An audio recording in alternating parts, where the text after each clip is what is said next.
മുണ്ടക്കൈ ദുരന്തം മരണം 283 മൂന്നാം ദിവസം തെരച്ചിൽ തുടരുന്നു. കേരള ചരിത്രത്തിലെ ഏറ്റവും വലിയ ഉരുൾപൊട്ടൽ ദുരന്തത്തിൽ മരണസംഖ്യ ഉയരുകയാണ്. വ്യാഴാഴ്ച മരണം 283 ഉയർന്നു. കനത്ത മഴ രക്ഷാപ്രവർത്തനം ദുഷ്കരമായെങ്കിലും രാവിലെ കാലാവസ്ഥ തെളിഞ്ഞത് രക്ഷാപ്രവർത്തനത്തിന് ഊർജിതമായി. ബെയിലി പാലം നിർമ്മാണം പൂർത്തിയാക്കാനൊരുങ്ങിയിരിക്കുകയാണ് സൈന്യം. നിലവിൽ പാലത്തിന്റെ നിർമ്മാണം അവസാന ഘട്ടത്തിലാണ്. ഇന്ന് ഉച്ചയ്ക്ക് പാലത്തിന്റെ നിർമ്മാണം പൂർത്തിയാകണമെന്നായിരുന്നു സൈന്യത്തിന്റെ പ്രതീക്ഷ.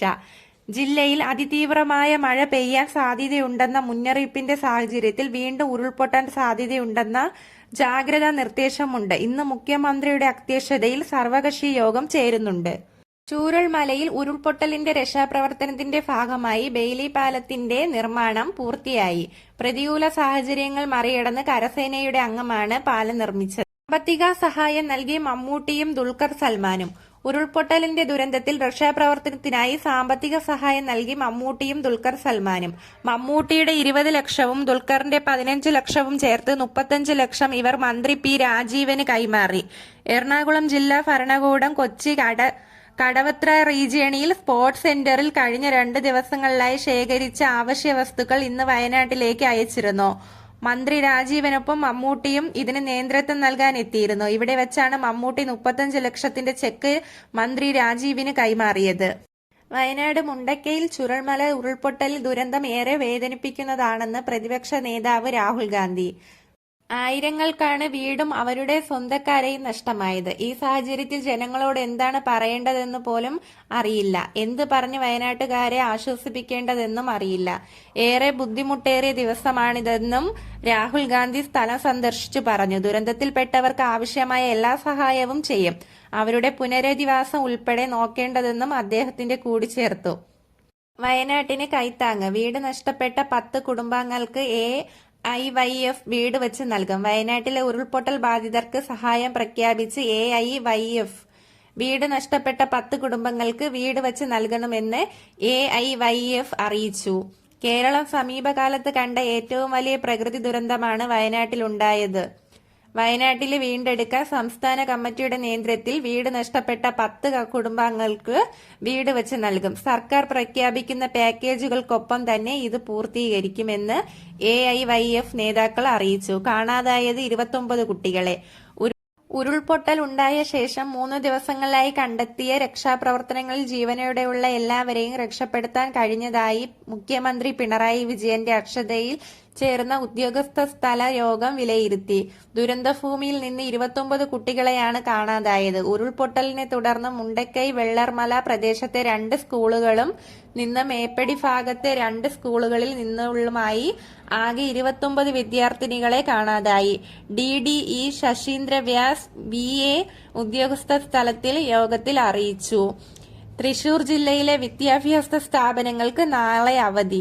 കനത്ത മഴയും കാറ്റും വെള്ളക്കെട്ടും മഴ മുന്നറിയിപ്പ് തുടരുന്നതിനാൽ തൃശൂർ ജില്ലയിലെ സ്കൂളുകൾക്ക് ദുരിതാശ്വാസ ക്യാമ്പുമായി പ്രവർത്തിക്കുന്നതിനാലും ദുരന്ത സാഹചര്യം ഒഴിവാക്കുന്നതിനുള്ള മുൻകരുതൽ നടപടിയുടെ ഭാഗമായി നാളെ ജില്ലയിൽ അങ്കണവാടികളും പ്രൊഫഷണൽ കോളേജുകളും അവധി ബാധകമാണ്.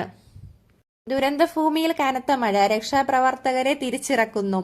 ഉരുൾപൊട്ടലുണ്ടായ മുണ്ടക്കൈയിലും ചുരൽമലയിലും കനത്ത മഴ. ഇതേ തുടർന്ന് മുണ്ടക്കൈയിലെത്തിയ രക്ഷാപ്രവർത്തകരെ തിരിച്ചിറക്കുകയാണ്. ഉരുൾപൊട്ടലിന്റെ പ്രഭാവ കേന്ദ്രമായ പുഞ്ചിരിമഠത്തും കനത്ത മഴ പെയ്യുകയാണ്.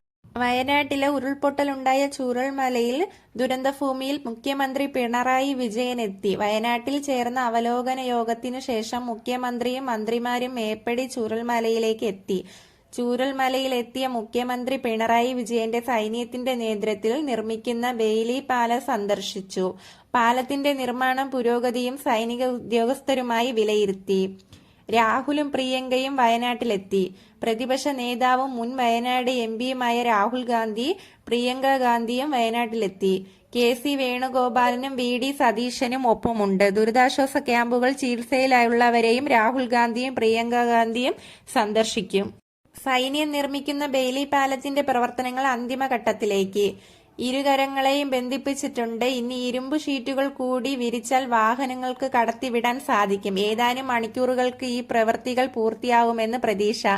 സർവകക്ഷി യോഗം പുരോഗമിക്കുന്നു. വയനാട് കളക്ടറേറ്റിൽ മുഖ്യമന്ത്രിയുടെ അധ്യക്ഷതയിൽ സർവകക്ഷി യോഗം ചേരുന്നു.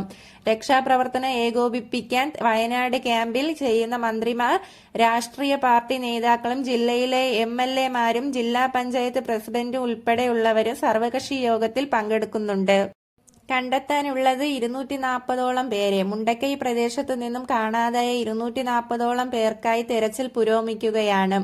3-ാം ദിവസം അവശിഷ്ടങ്ങൾക്കിടയിൽ നിന്ന് മൃതദേഹങ്ങൾ കണ്ടെടുക്കുന്നുണ്ട്. നിലമ്പൂർ പോത്തുകല്ലിലും ചാലിയാറിൽ ഒഴുകിയെത്തുന്ന ശരീരഭാഗങ്ങളിലും മൃതദേഹങ്ങൾ കണ്ടെത്തും. മരണസംഖ്യ ഇനിയും ഉയരാനാണ്. വ്യാഴാഴ്ച രാവിലെ തുടങ്ങിയ തെരച്ചിൽ ഏതാനും മൃതദേഹങ്ങൾ കൂടി കണ്ടെത്തിയതോടെ മുണ്ടക്കൈ ദുരന്തത്തിൽ മരിച്ചവരുടെ എണ്ണം 276 തെരച്ചിലിൽ ഇപ്പോഴും തുടരുകയാണ്. കെട്ടിടാവശിഷ്ടങ്ങൾക്ക് യന്ത്രസഹായത്തോടെ നീക്കിയാണ് ഇന്നത്തെ പരിശോധന. ബന്ദിപ്പൂർ വഴി രാത്രിയാത്ര ഇളവില്ല. ബന്ദിപ്പൂർ വഴിയുള്ള രാത്രിയാത്രയിൽ ഇളവ് അനുവദിക്കണമെന്ന ആവശ്യം കേന്ദ്രം തള്ളി. ദുരിതാശ്വാസ പ്രവർത്തനത്തിന് ആളുകൾക്ക് എത്തുന്നതിനും സാധനങ്ങൾ കൊണ്ടുവരുന്നതിനും ഇളവ് അനുവദിക്കണമെന്ന ആവശ്യമാണ് തള്ളിയത്. കേന്ദ്ര വനം പരിസ്ഥിതി മന്ത്രി ഭൂപേന്ദ്ര യാദവ് ആണ് രാജ്യസഭയിൽ ഇത് സാധിക്കില്ല എന്ന് അറിയിച്ചത്. രാജ്യസഭാ അംഗം ഹാരിസ് ബീരാനാണ് രാജ്യസഭയിൽ ഈ ആവശ്യം ഉന്നയിച്ചത്. വെള്ളർമല സ്കൂളിന് പുതിയ കെട്ടിടം നിർമ്മിക്കും. വയനാട് മുണ്ടക്കൈ ഉരുൾപൊട്ടൽ ദുരന്തത്തിൽ തകർന്ന വെള്ളർമല സ്കൂളിനെ സംസ്ഥാനത്തെ മാതൃകാ സ്കൂൾ പദ്ധതിയിൽ ഉൾപ്പെടുത്തി പുനർനിർമ്മിക്കുമെന്ന് വിദ്യാഭ്യാസ മന്ത്രി വി ശിവൻകുട്ടി. അടിയന്തരമായ ഇക്കാര്യത്തിൽ നടപടിയെടുക്കും. ഭൂകമ്പം ഉൾപ്പെടെ അതിജീവിക്കാൻ കഴിയുന്ന തരത്തിലുള്ള കെട്ടിടം സ്കൂളിന് നിർമ്മിക്കും. അനാവശ്യ യാത്രക്കാരെ തടയുമെന്ന അറിയിപ്പ്. വയനാട്ടിൽ രക്ഷാപ്രവർത്തനം നടക്കുന്ന സാഹചര്യത്തിൽ വയനാട്ടിലേക്ക് അത്യാവശ്യമല്ലാത്ത ഒരു വാഹനവും കടത്തിവിടില്ല. ദുരന്ത നിവാരണ പ്രവർത്തനം തടസ്സമില്ലാതെ നടത്തുന്നതിന് സൈന്യത്തിന്റെയും രക്ഷാപ്രവർത്തകരുടെയും വാഹനം സുഗമമായി സഞ്ചരിക്കുന്നതിനും വേണ്ടിയാണ് നടപടി. വയനാട്ടിൽ 82 ദുരിതാശ്വാസ ക്യാമ്പുകളിലായി 8304 പേർ കുടുങ്ങിക്കിടന്ന 1592 പേരെ രക്ഷപ്പെടുത്തി. കാലവർഷം കൊടുതിയുടെ ഭാഗമായി വയനാട്ടിൽ 82 ദുരിതാശ്വാസ ക്യാമ്പുകളിലായി 8304 പേരെ മാറ്റി താമസിപ്പിച്ചു. ചൂരൽമല ദുരന്തത്തിന്റെ പശ്ചാത്തലത്തിൽ ആരംഭിച്ച 8 ക്യാമ്പുകൾ ഉൾപ്പെടെയാണിത്.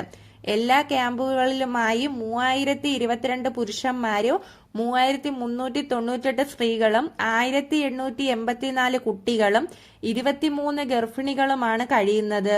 ദുരിതാശ്വാസ ക്യാമ്പുകളിലേക്ക് ആവശ്യമായിട്ടുള്ള ഭക്ഷ്യവസ്തുക്കൾ ബന്ധപ്പെട്ട വകുപ്പുകൾ ഉറപ്പാക്കുമെന്ന് കളക്ടർ അറിയിച്ചു. റേഷൻ കടകളിലും സപ്ലൈകോ വിൽപ്പനശാലകളിലും ഭക്ഷ്യധാന്യങ്ങളുടെ ലഭ്യത ഉറപ്പാക്കിയിട്ടുണ്ടെന്ന് കളക്ടർ അറിയിച്ചു.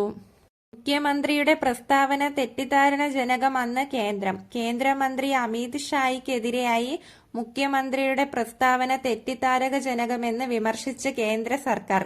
കേരളത്തിലെ ഉരുൾപൊട്ടൽ മുന്നറിയിപ്പ് കേന്ദ്ര കാലാവസ്ഥാ നിരീക്ഷണ കേന്ദ്രം നൽകിയിരുന്നു എന്നും റെഡ് അലർട്ട് നൽകിയെന്ന് അമിത് ഷാ പറഞ്ഞിട്ടില്ലെന്നും കേന്ദ്ര സർക്കാരിന്റെ വാർത്താക്കുറിപ്പിൽ പറയുന്നു. മരണസംഖ്യ ഉയരുന്നു. കേരളം ഒരുമിച്ച്. വയനാടിന് കൂടെ ഒപ്പമുണ്ട്.